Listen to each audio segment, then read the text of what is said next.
Merci, Monsieur Latombe. Monsieur Jean Lassalle, vous êtes inscrit. Oui, sur merci, l'article 10. Monsieur le Président. Madame la ministre, Monsieur le rapporteur, je vous remercie parce que vous n'avez pas une tête à m'empêcher de parler, vous.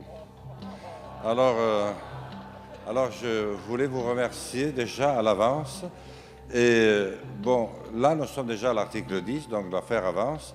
Moi, je voudrais revenir quand même à la question que j'avais posée depuis le début, c'est-à-dire quels sont véritablement les liens entre comment je dirais, les grands partis de pouvoir et la finance, la grande finance internationale ou nationale aujourd'hui. Est-ce que ces liens sont totalement étanches? Parce que moi, je veux bien qu'on regarde le statut de nos attachés parlementaires. C'est bien sympathique, certes, mais je voudrais savoir où nous en sommes. Et j'avais posé la question de savoir comment on pouvait fabriquer, comme ça a été le cas pour quelques-uns de mes concurrents valeureux, des budgets à 30 millions d'euros, alors que moi, j'ai dû me contenter de 200 000 euros. Est-ce que là, il n'y a pas des anomalies qui mériteraient, à l'occasion d'un examen aussi important, d'être examinés? Ensuite, je voudrais savoir aussi quels sont les liens qu'il pourrait bien y avoir entre ces grands groupes financiers, plutôt du genre spéculateur, et notre presse. Parce que je suis parfois étonné de voir certains articles du Figaro, de Libération, de l'immense Monde, pour ne pas parler de Libération. Et alors, je ne dirai rien de l'Obs, ni du Point, ou de je ne sais qui, ou de Marianne, ou de je ne sais qui encore. Voilà. Alors, il me reste 10 secondes à savoir comment ça fonctionne. Parce que là, je crois que nous aurions beaucoup à nous occuper. Je vous remercie, Monsieur le Président. Merci à vous, Monsieur Jean Lassalle. Merci infiniment. Et après Monsieur Lassalle, je passe la parole à Madame Sandra Motin. Merci, Monsieur le Président. Juste pour vous faire part, moi j'interviens souvent comme ça, de ma petite expérience encore une fois. J'ai cru, en bonne chef d'entreprise, que si j'allais voir ma banque, celle qui gérait l'argent de mon entreprise pour ouvrir un compte de campagne, comme ils me connaissaient bien, ils allaient le faire facilement. À ce jour, j'attends toujours une réponse.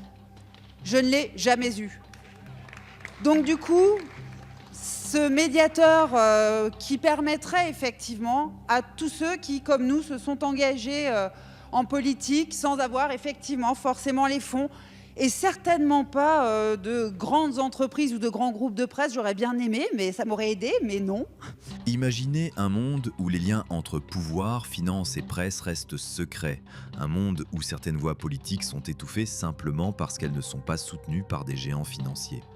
Aujourd'hui, on va aborder ces sujets brûlants et examiner comment l'influence des banques, des grands groupes et des médias joue un rôle crucial dans la vie politique.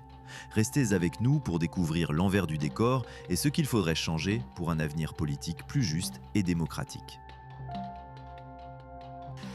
En tout cas, on a trouvé quand même des établissements, clairement, qui nous ont aidés, qui nous ont soutenus, mais ça a été un peu un parcours du combattant. Et je trouve que pour le renouvellement de la vie politique, tel qu'on le porte dans notre groupe, il est important qu'on ait ce soutien de tous les établissements bancaires, sans préjuger de la couleur politique, sans avoir peur effectivement que cela puisse rejaillir sur les clients d'une banque.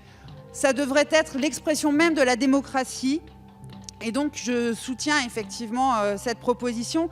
Et je soutiens également ce que nos collègues du MoDem ont ajouté, parce qu'effectivement le délai raisonnable est important, puisque, comme je vous le disais, à ce jour, toujours pas de réponse.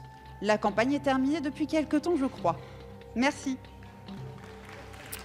Merci Madame Motin. Nous avons un dernier inscrit sur l'article 10. Mon cher collègue, vous avez la parole. Je crois qu'il faut aller vers des choses simples. D'abord, dire que le fait que des candidats à une élection ne puissent pas trouver le moyen de se financer, quel que soit leur parti politique, quel que soit leur engagement, est un véritable scandale. Et que le fait de trouver une solution sera à l'honneur de chacune et chacun d'entre nous. Mais la solution, elle est extrêmement simple. Assurer sur le territoire national une activité bancaire relève d'une autorisation administrative. On ne peut pas être banquier simplement comme ça. Eh bien, il suffit que l'État impose en contrepartie le fait de financer les campagnes électorales pour l'ensemble des organisations bancaires, sans créer un théodule de plus, sans créer un organisme de plus. L'État a les moyens de faire de manière extrêmement simple et sans que cela ne coûte 1 euro aux contribuables. Pour Monsieur Furst, nous n'avons plus d'orateurs inscrits sur l'article 10. Monsieur le Président Mélenchon, je vous en prie. Il est vrai que je suis un peu pris de court car je souscris totalement à ce que vient de dire notre collègue. Et l'occasion est belle pour moi de rappeler les conditions d'hypocrisie misérable dans lesquelles nous pataugeons.